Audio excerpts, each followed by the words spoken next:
verso 1.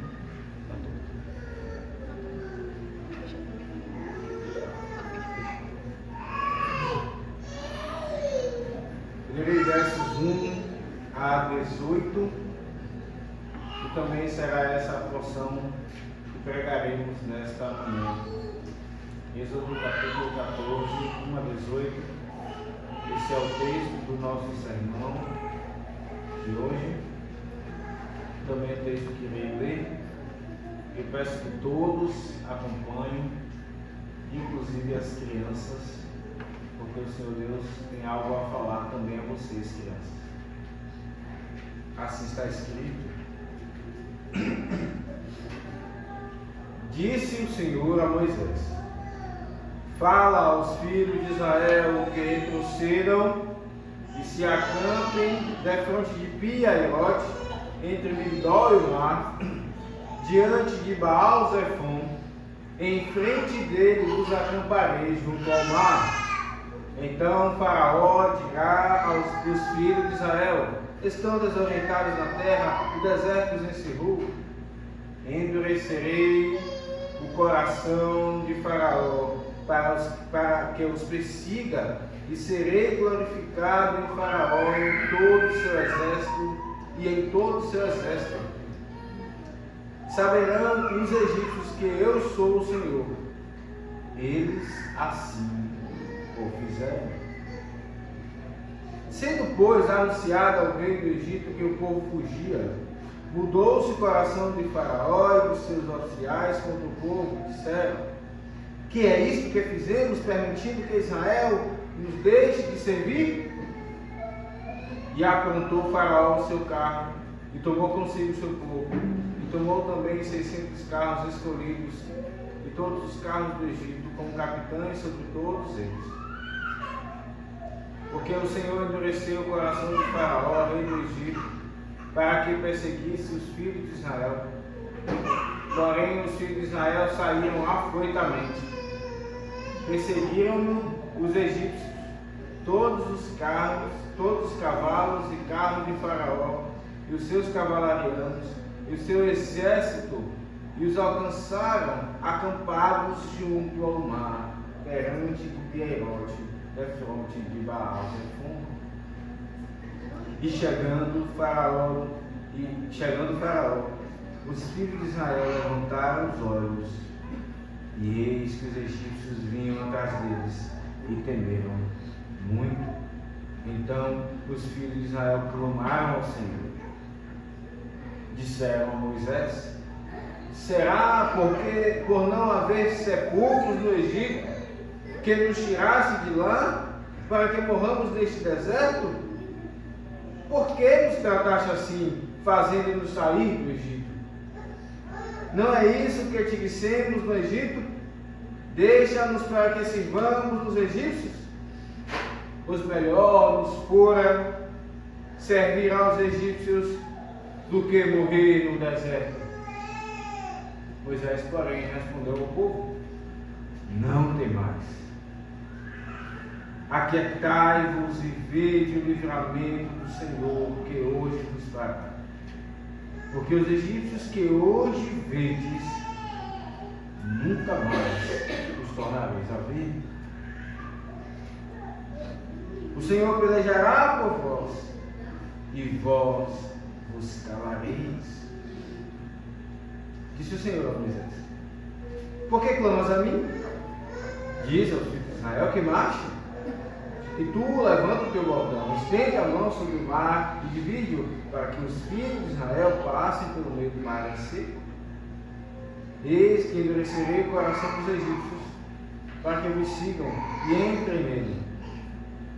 Serei glorificado em Faraó e em todo o seu exército, nos seus carros e nos seus cavalarianos. E os egípcios saberão que eu sou o Senhor, quando for glorificado em Faraó, nos seus carros e nos seus cavalarianos. Amém. Vamos orar, irmãos, mais uma vez. Pai bondoso, Tu és a nossa força, Tu és nosso Deus, Tu és a nossa vida. Ó Deus, aqui nos dirigimos mais uma vez neste culto solene, nessa hora da pregação da Tua Palavra, hora da voz de Deus pregada, pedindo a Deus que o Senhor nos ajude a aquietar os nossos corações, aquietar os nossos ânimos, fazer calar, ó Deus, a nossa alma e assentarmos perante o Senhor como Maria assentou seus pés de Jesus para ouvir. Abençoa-nos, ó Deus. Faz-nos conhecer mais do Senhor de forma experimental. Fala-nos claramente, Senhor, aos nossos corações, às nossas almas, para que desse conhecimento que possamos experimentar de Ti, saibamos lidar com os Teus planos que vão se concretizando em nossas vidas, em nossas histórias. Em nome de Jesus, o Senhor, aquele que é varão de guerra, Rei dos reis, em nome dele oramos. Amém. Amém. Deus é um brincalhão? Deus é um brincalhão? Alguns afirmam isso. Eu quero ler um trecho de um texto na internet que achei esses dias. Preste bem atenção. Diz assim, e tem uma porção do texto num blog chamado Reddit, não sei se é essa a pronúncia em inglês. Diz assim, o texto. E depois tem toda essa questão do livre-arbítrio. Se Deus quisesse que tivéssemos livre-arbítrio, por que tornou tão fácil mordermos a própria língua sem querer?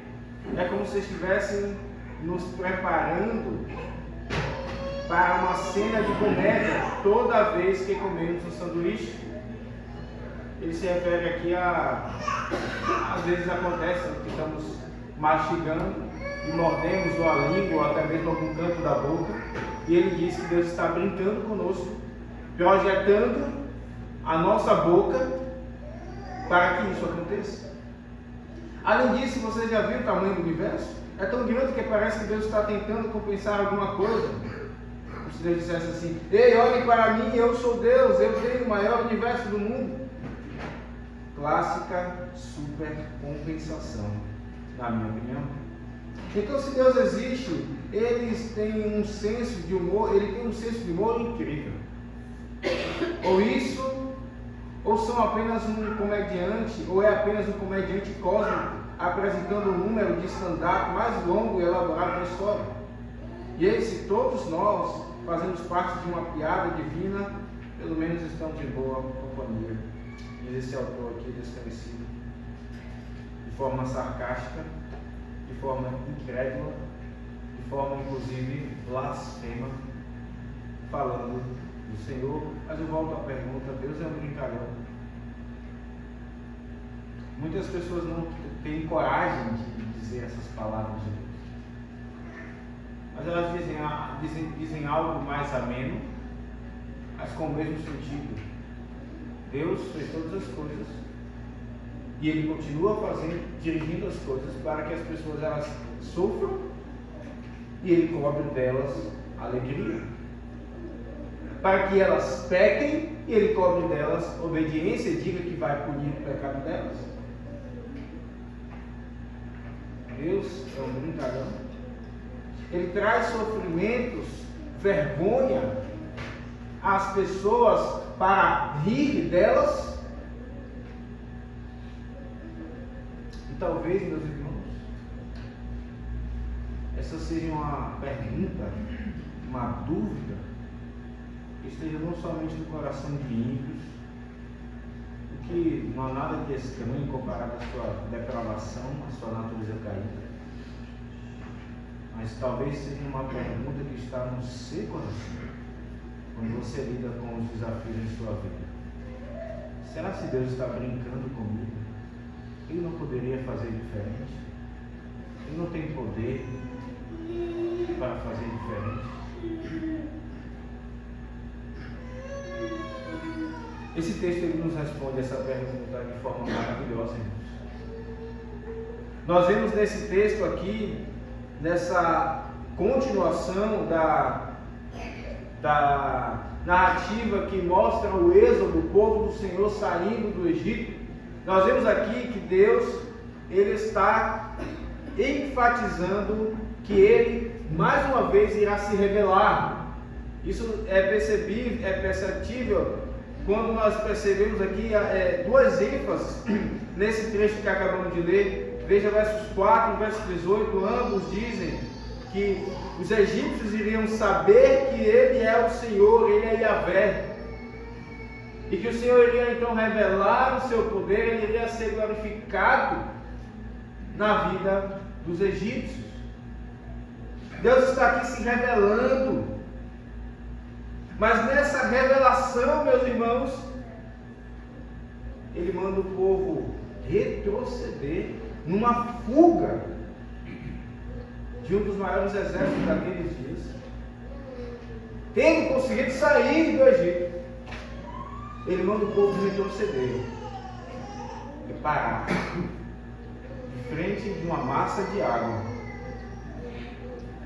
E é muito provável que Faraó viesse atrás, como realmente aconteceu.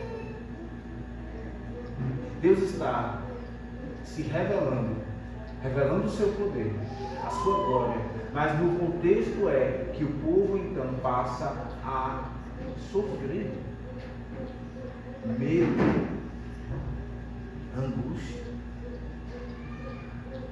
Deus está brincando com o seu povo?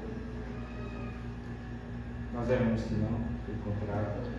O ensino principal então desse texto é o seguinte, prestem atenção: Yahvé revelará que peleja poderosamente contra o Egito e a favor do seu povo. Esse é um texto em que muitas coisas são ditas sobre o que Deus fará ainda. E veremos no sermão seguinte aquilo que Deus de fato vai fazer, guiando o seu povo pelo meio dessa massa de água aqui, é chamada de mar. Mas então muitas coisas são ditas do que Deus fará, e por isso o ensino principal é esse aqui. Yahvé revelará que peleja poderosamente contra o Egito e a favor do seu povo. Yahvé revelará que peleja poderosamente contra o Egito e a favor do seu povo. Nós vamos nesse sermão, irmãos, sobre três pontos, prestem atenção. Em primeiro lugar, Yahvé provoca a peleja. Em primeiro lugar, Yahvé provoca a peleja. Em segundo lugar, Yahvé peleja pelo seu povo. E em terceiro e último lugar, Yahvé peleja contra o Egito. Primeiro ponto, Yahvé provoca a peleja. Segundo ponto, Yahvé peleja pelo seu povo. E em terceiro e último lugar, Yahvé peleja contra o Egito.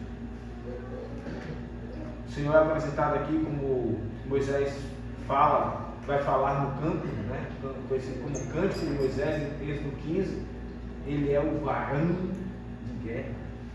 Por isso aqui nós vemos o Senhor pelejando, Ele provoca a peleja, Ele peleja pelo seu povo, Ele peleja contra o Egito. Primeiro ponto, veja, olha na sua Bíblia, Êxodo 14, verso 1, disse o Senhor a Moisés: fala aos filhos de Israel que retrocedam e se acampem defronte de Pi-Hahirote, entre Migdol e o mar, diante de Baal-Zephon, em frente dele vos acampareis junto ao mar. Então o Faraó dirá aos filhos de Israel: estão desorientados na terra, o deserto se encerrou.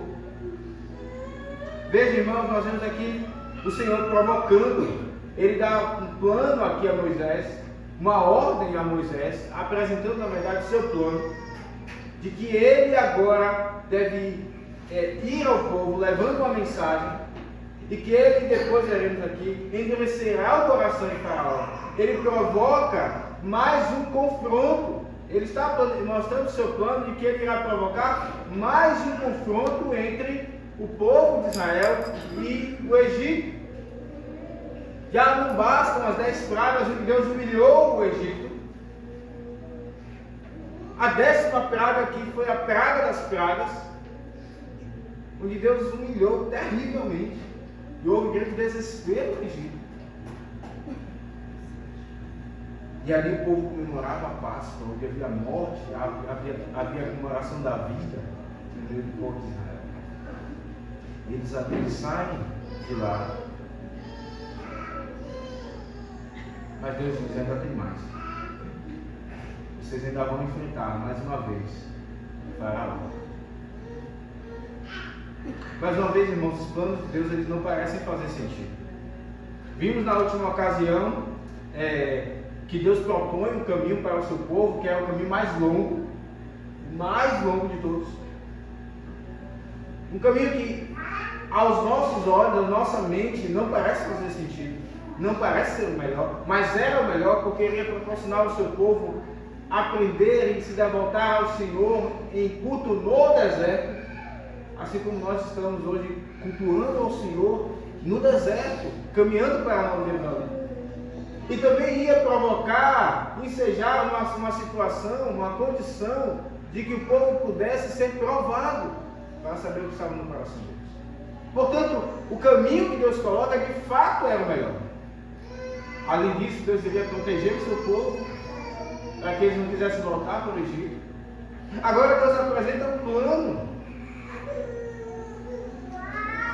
Eles estão em Etam, verso 20 do capítulo 13, diz: tendo, pois, partido de Sucote, eles acamparam em Etam, à entrada do deserto. E agora, nós iremos ver no próximo sermão que é impossível negar que de fato houve um êxodo. Porém, é verdade também que esses locais aqui mencionados no capítulo 14, no início, a maior parte deles não se sabe hoje onde de fato estão, onde de fato se localizam.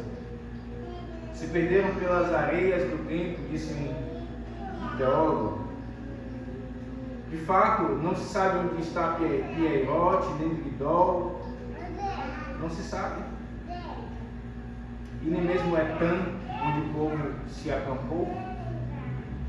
Por outro lado, irmãos, é impossível negar, não somente pelo que está escrito, isso é o que é a nossa base. Em primeiro lugar, não as provas arqueológicas, mas é o que a Escritura afirma. Ela é a nossa regra de fé, é nela que devemos depositar a nossa confiança. Mas inclusive por alguns vestígios históricos. Há um escrito egípcio que conta sobre um povo que tomou um caminho saindo do Egito e iniciou a sua trajetória pelo caminho de Sur, que era uma das trajetórias que poderiam ser usadas. E de fato é esse trajeto que o povo de Deus começa a tomar, e Deus manda eles desviarem em direção à massa de água e se acampassem ali. O próprio Egito conta uma história de que o povo sai de lá, e nós sabemos que povo é esse, o povo de Deus. Portanto, irmãos, nós precisamos preparar o nosso coração, porque os ímpios que não confiam na inerrância da Escritura, eles lançam essas coisas, e às vezes nós ficamos com medo e sem saber o que dizer. Nem tudo na Escritura pode ser provado, nem tudo que aconteceu, está registrado na Escritura, pode ser provado, e nisso Deus prova a nossa fé. Iremos crer somente quando todas as provas históricas estiverem à disposição? Ou iremos crer porque Deus diz, está escrito? Por outro lado, Deus, Ele é condescendente com a nossa necessidade de ver alguma coisa, de tanger alguma coisa. Ele deixa alguns vestígios na história. Isso é maravilhoso. Deus então propõe este plano, um plano que não parece fazer sentido. Vocês vão se acampar ali, de frente de Pieirote, entre Migdol e o mar, diante de Baal-Zefon. E Deus então mostra nisso, irmãos, aquilo que está em Isaías 58, verso 55, versos 8 e 9, porque os meus pensamentos não são os vossos pensamentos, nem os vossos caminhos os meus caminhos, diz o Senhor. Porque assim como os céus são mais altos do que a terra, assim são os meus caminhos mais altos do que os vossos caminhos, e os meus pensamentos mais altos do que os vossos pensamentos. Deus propõe que eles retrocedessem. Isso seria ficar mais perto de Faraó, que viria logo atrás. Quando Deus propõe algo assim, Ele está brincando com o seu povo. Veja, irmãos, e esse plano ele se torna ainda mais estranho quando Deus mesmo diz aquilo que Faraó e o Egito iriam pensar do povo. Olhe na sua Bíblia, verso 3, Faraó dirá dos filhos de Israel que estão desorientados na terra, o deserto de Serrou. O povo de Israel iria parecer um povo tolo, um povo fraco, um povo que não sabe andar no deserto, sendo que há anos estava ali no Egito. Aos olhos do mundo, daqueles dias, colocar em prática os planos do Senhor iria fazer com que o povo de Israel parecesse um povo fraco, tolo, e passasse vergonha. Não se trata de ser ingênuo, não se trata de colocar em prática aquilo que Deus nos ordena. Deus não está querendo que o seu povo aqui seja besta, porque o próprio Senhor Jesus Cristo diz: eis que vos envio como ovelhas para o meio de lobos, sejam portanto prudentes como as serpentes e simples como as pombas. Mas o povo aqui não se importa em parecer fraco, em passar vergonha diante do Faraó e do Egito.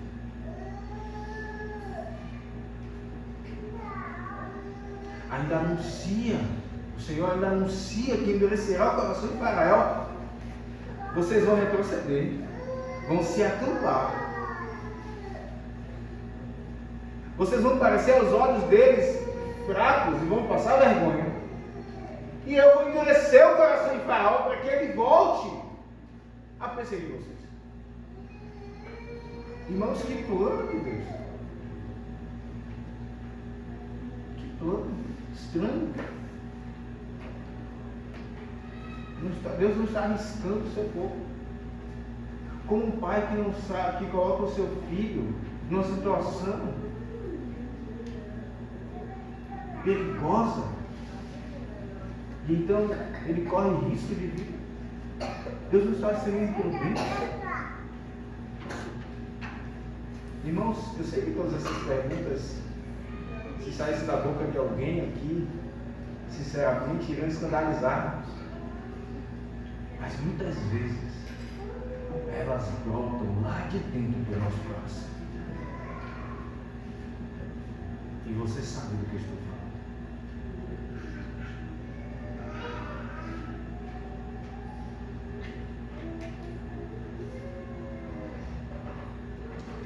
Mas longe, irmãos, de Deus estar brincando com o seu povo, Ele é o soberano, que tem o controle de cada folha que cai da árvore, de cada fio de cabelo que cai de cada cabeça de cada pessoa do mundo todo.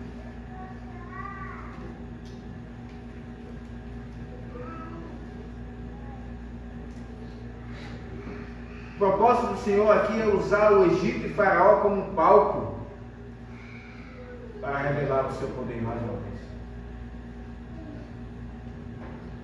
O texto nos diz, no verso número 4, saberão os egípcios que eu sou o Senhor. Já temos visto que Deus está trabalhando contra a idolatria do Egito, contra o orgulho de Faraó, que dizia: quem é o Senhor? Quem é Yahvé? Eu não conheço Yahvé. E vão, trabalhem mais, porque vocês estão ansiosos. E ironicamente, meus irmãos, lá no capítulo 5, verso 2, Faraó afirma exatamente isso. Quem é o Senhor, para que ele ouça eu a voz e deixe de Israel? Não conheço o Senhor, não sei quem é ele. O Senhor está dizendo aqui, eles saberão que eu sou o Senhor. Não de forma experimental, não de forma a exercer fé. Não. Mas Deus irá fazer com que eles tenham a informação de que há um Deus vivo, que guia o seu povo pelo deserto. E nós iremos ver no próximo sermão, se Deus permitir, que de fato eles temem. Eles entram pelo meio daquelas águas, loucos de orgulho e soberba, atrás do povo de Israel.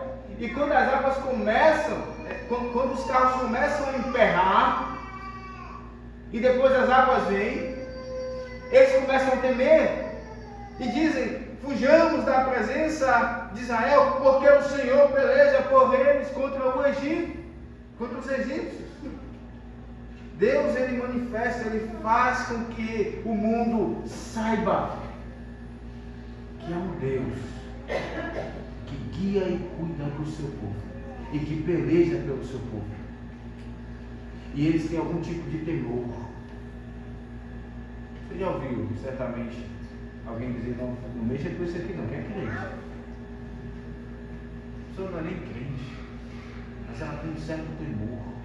É Deus quem faz saber o seu poder, irmãos. Mas eu pergunto a você, meu irmão, minha irmã, faz parte da igreja, ou está frequenta a igreja, você conhece experimentalmente a Deus? O Senhor disse que Faraó iria conhecer, saber que Ele é o Senhor, mas isso não significava que isso seria de coração. Ele teria informação. Será você alguém que tem apenas a mera informação de que Ele é Deus, de que a igreja é o melhor lugar, mas você faz isso de forma meramente automática e sem ter deleite nesse Deus, sem reverenciá-lo, sem se devotar a Ele de coração?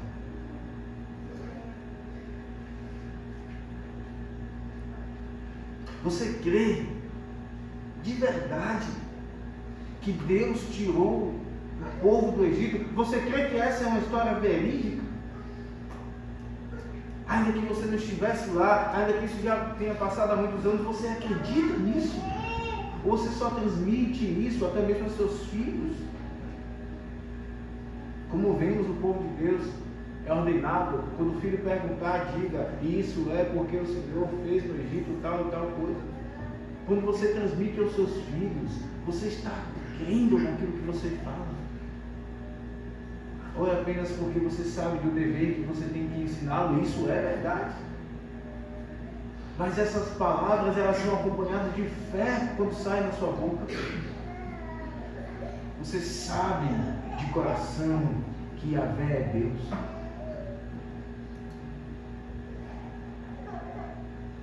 E você pode dizer: e eu tenho experimentado.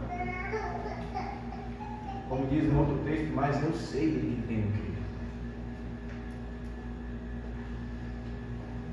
Se você ainda não pode responder sinceramente essas palavras de forma afirmativa, o Senhor te chama hoje.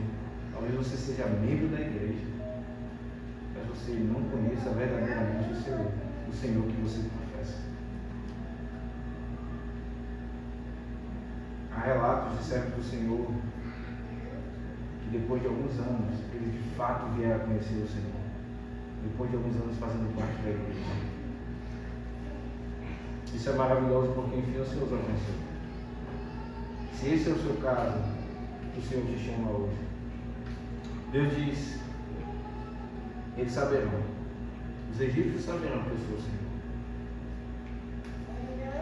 Veja, irmãos, Deus coloca esse plano diante de Moisés. retrocedam, vocês vão parecer trouxas aos olhos deles, vocês vão passar vergonha. Eu vou endurecer o coração de Faraó, daquele como quem aguça um cão para avançar contra vocês. E o que é que o povo faz? Verso 4, final do verso. Eles assim o fizeram. Irmãos, tem coisas em nossas vidas que nós fazemos, não sabemos nem como conseguimos fazer. Somente pela graça, pela fé, que é parte do fruto do Espírito, como está em Gálatas, é que nós colocamos em prática, nós nos apegamos aos planos de Deus, à palavra, e seguimos cegamente, de forma a fechar os olhos em relação às dificuldades, aos empecilhos, e seguimos. E depois nós olhamos para trás e pensamos e dizemos: eu não sei como eu consegui fazer isso. Assim eles fizeram, porque creram na palavra, creram no plano.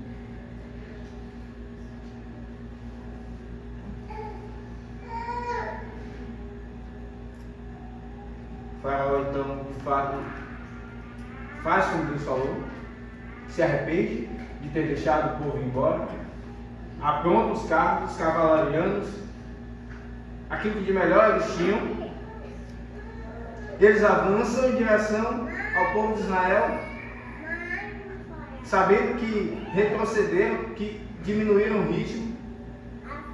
E quando o povo então olha, no verso 10, eles levantam os olhos, e eis os egípcios, eles vêm. Diz o texto que eles temeram muito.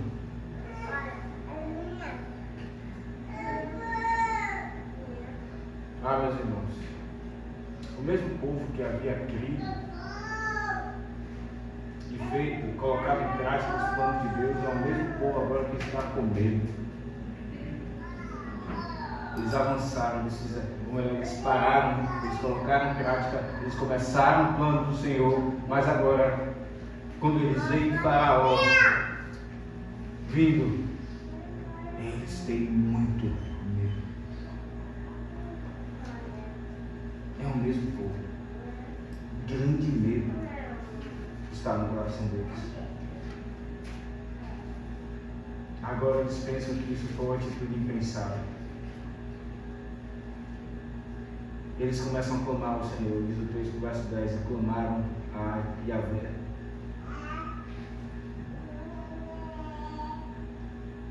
Além disso, irmãos, eles não conseguem enxergar aqui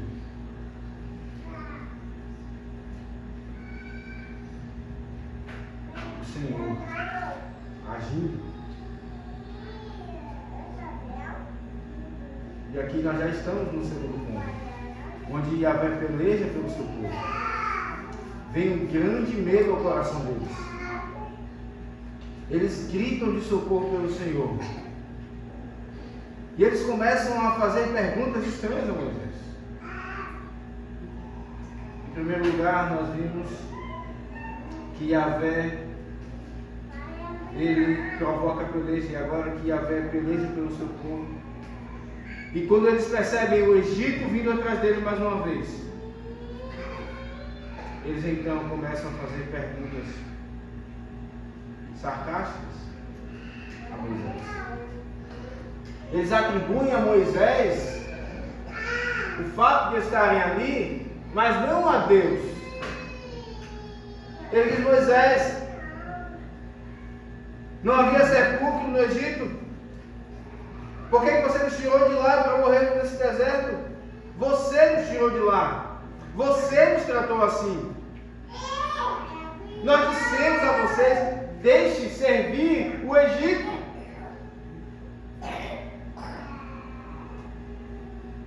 Era melhor servir aos egípcios. nós sabemos que o Egito aqui simboliza a vida em pecado, o mundo, Satanás, a opressão de Satanás do pecado. Eles dizem que era melhor servir ao Egito do que morrermos nesse deserto.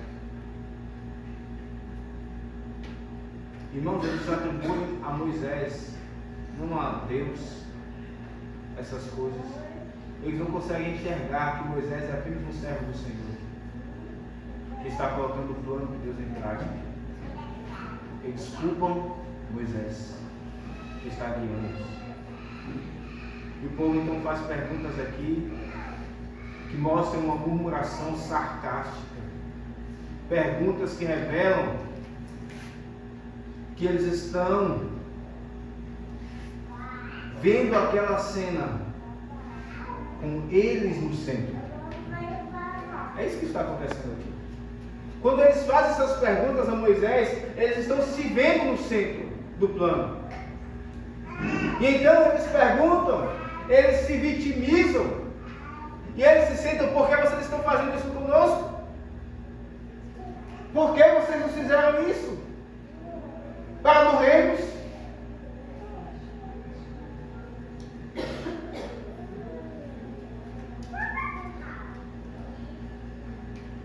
Mas o protagonista aqui, meus irmãos, não é o povo de Israel.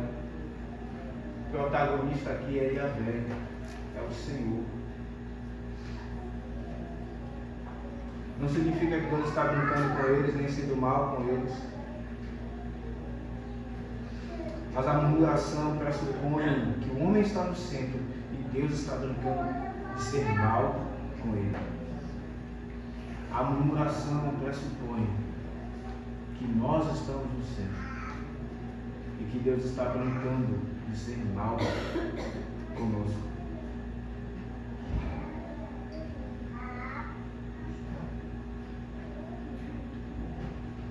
Será que Deus está brincando com o seu povo? Como Moisés respondeu tudo isso?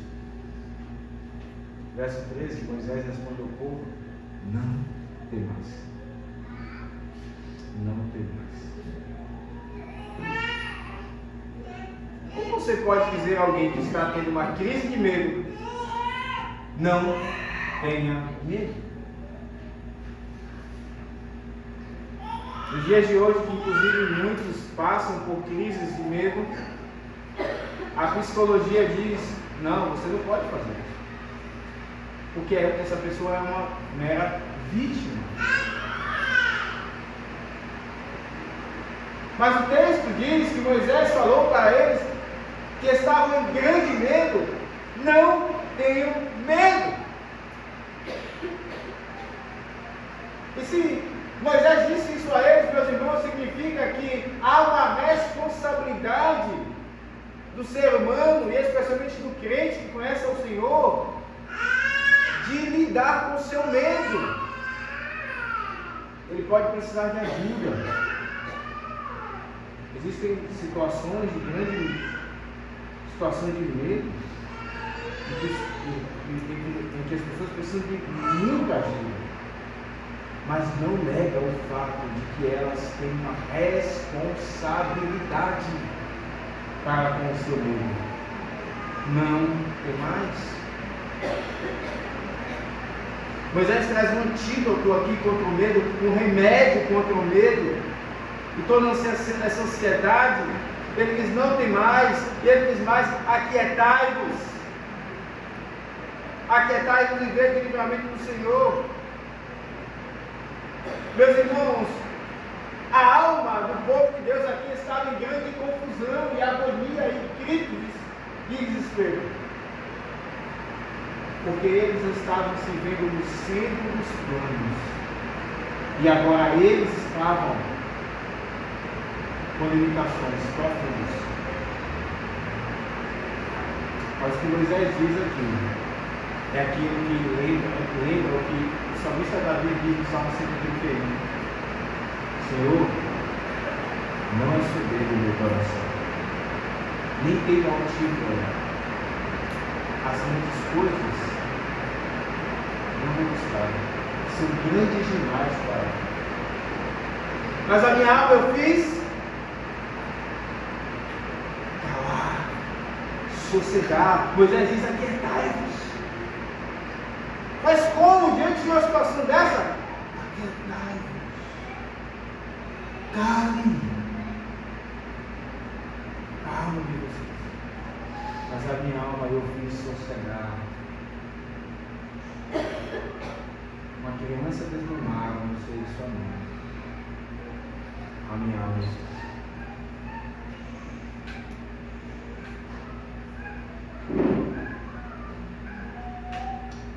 Moisés, da parte de Deus, traz um antídoto em nosso contra o medo. Não temais, sossegue, calem. Essas palavras de Moisés conduzem o povo a não se colocarem no centro dos planos de Deus. Conduzem o povo a saírem de uma mentalidade de que eles não podem sofrer e serem afligidos. E de que em qualquer aflição em que estejamos, nós temos que rapidamente sair dela. Não é assim nos planos de Deus. Não é.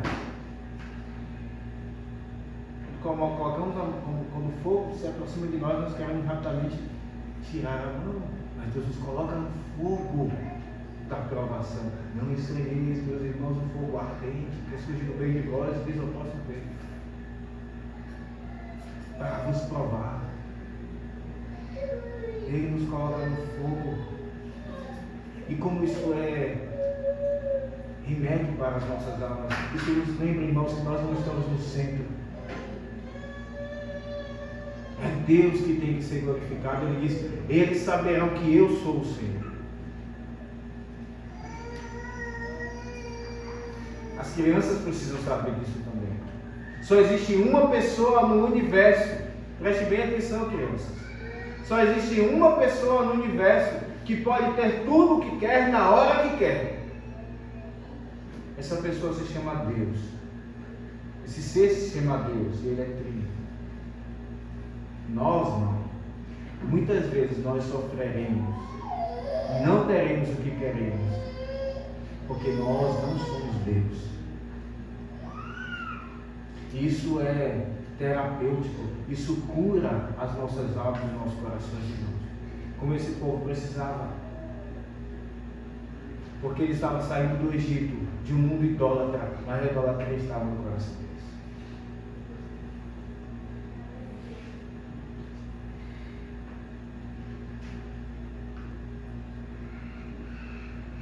Não temais, aquietai-vos. Mas o texto não para por aqui. Vejam o livramento. Eles estavam focando em Faraó. Eles levantam os olhos e olham para Faraó, para a força de Faraó, para a força daquele exército. Mas Moisés está convidando agora o povo a olhar para outra coisa. Vejam o livramento com os olhos da fé, como se dissesse assim: vejam o livramento. O livramento do Senhor que hoje vos fará, porque esses egípcios que vocês estão vendo agora,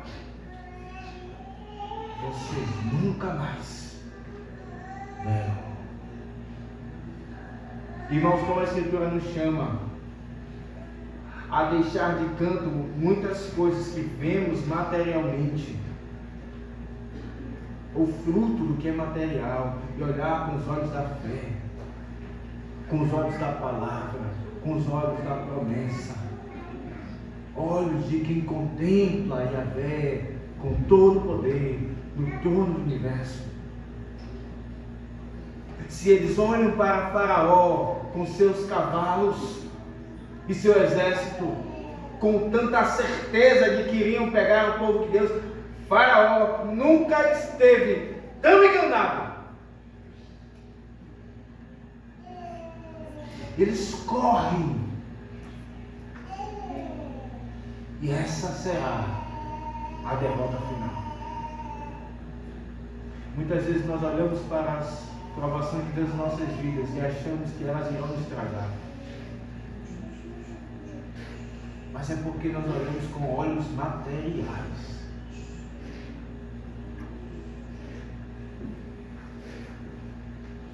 elas parecem que essa vez então nós iremos perecer. Mas eis que será então a salvação mais gloriosa que Deus irá operar. Você percebe isso? Você percebe isso nesse texto? Isso não é só para aquele povo, irmãos, isso é também para nós. Yahvé não está brincando com o seu povo. Pensar que ele está brincando é nos colocarmos no centro. É tentar ter o governo de todas as coisas, de todas as variáveis. E por isso pensamos, quando percebemos que não temos, pensamos, ele está. Deus não podia, ele poderia fazer diferente. Mas olhar pelos olhos da fé que ele é o glorioso Deus. E de que é aquele que peleja por nós. E que está revelando o seu poder contra o mundo. Faz com que nós não temamos e aquietemos os nossos corações. E creiamos no Senhor. Yahvé peleja pelo seu povo. É isso que Moisés diz no verso 14. Yahvé, o Senhor, pelejará por vós e vós vos calareis. O Salmo 45, meus irmãos, nos apresenta um rei, sua Bíblia lá.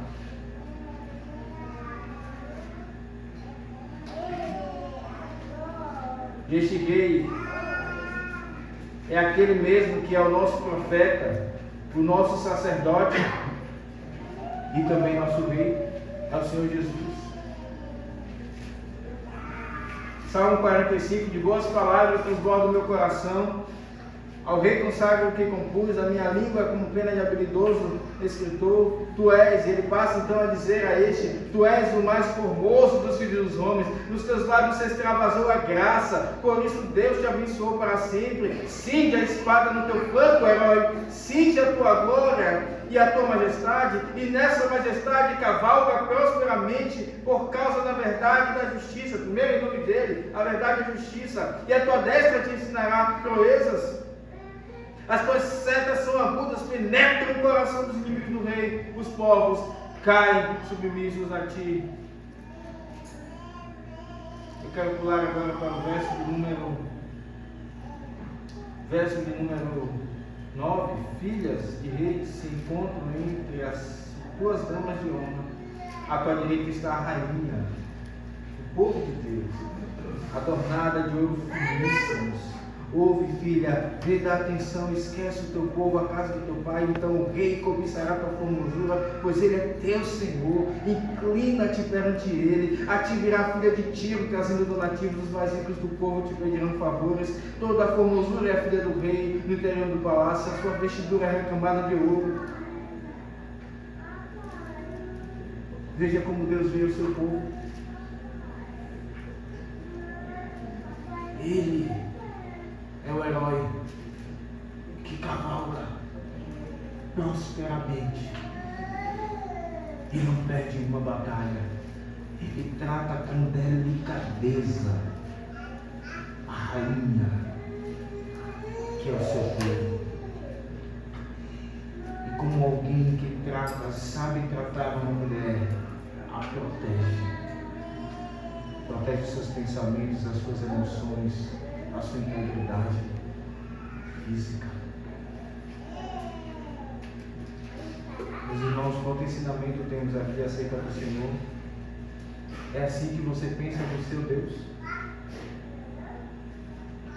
São esses os pensamentos que você tem do seu Deus quando vem os seus planos colocados na prática? E você se vê aflito porque está sofrendo, ou pode piorar a situação, você vê o seu Deus assim? Ele peleja por você, você crê nisso?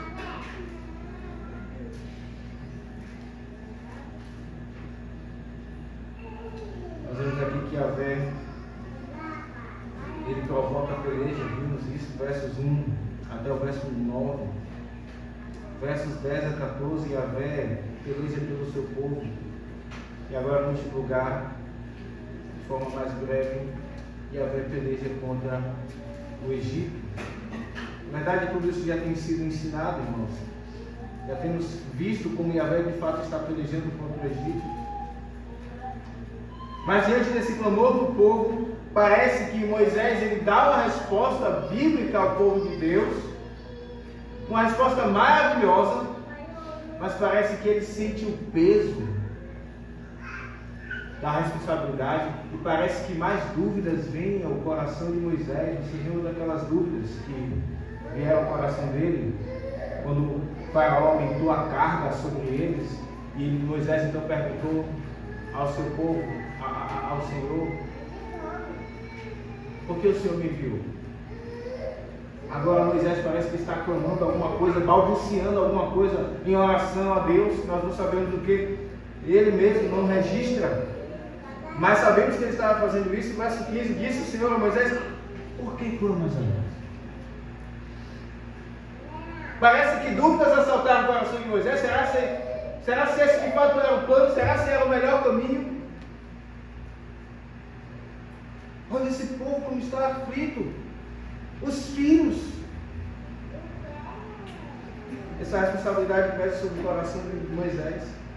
E o Senhor responde: diga ao povo que marche, que continue.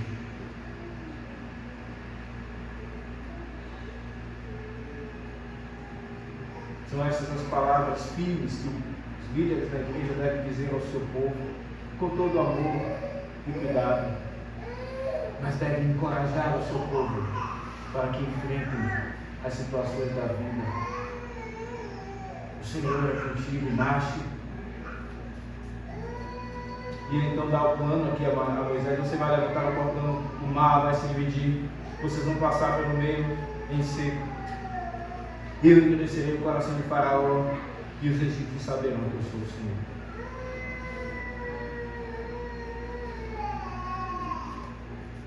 Quero trazer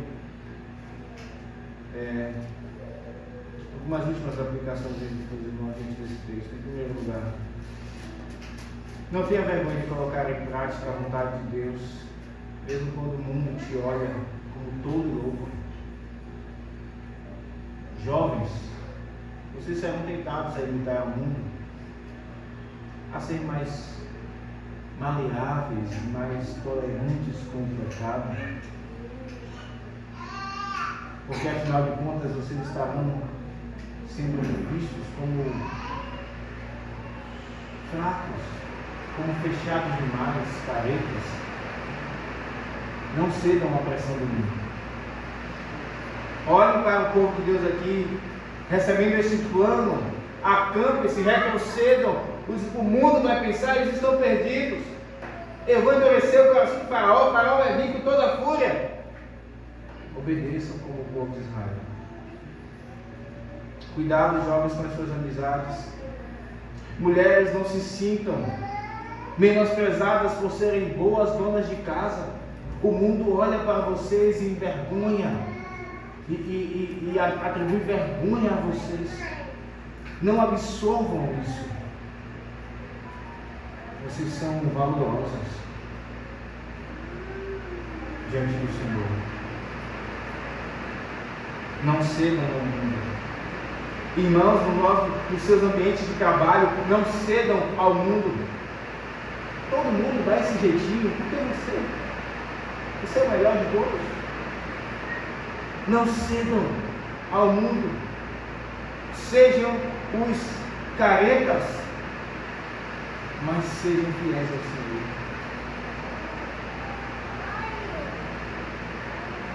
Isso mesmo se aplica, irmãos, diante dos nossos parentes que são ímpios, evangelizando pessoas que fazem piadas imorais. Buscarmos ser humildes, muitas vezes também é sinal de vergonha. Isso é besta. Não cedamos ao mundo. Segundo, seja obediente ao teu Deus, mesmo quando não faz sentido a sua ordem. Mas Ele sabe de tudo.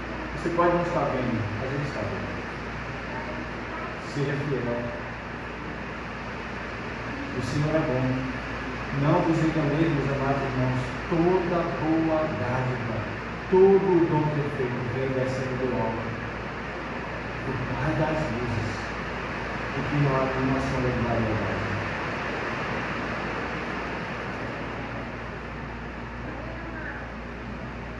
O Senhor Deus, irmãos, aplica essas palavras no nosso coração. Esse texto maravilhoso, encorajador.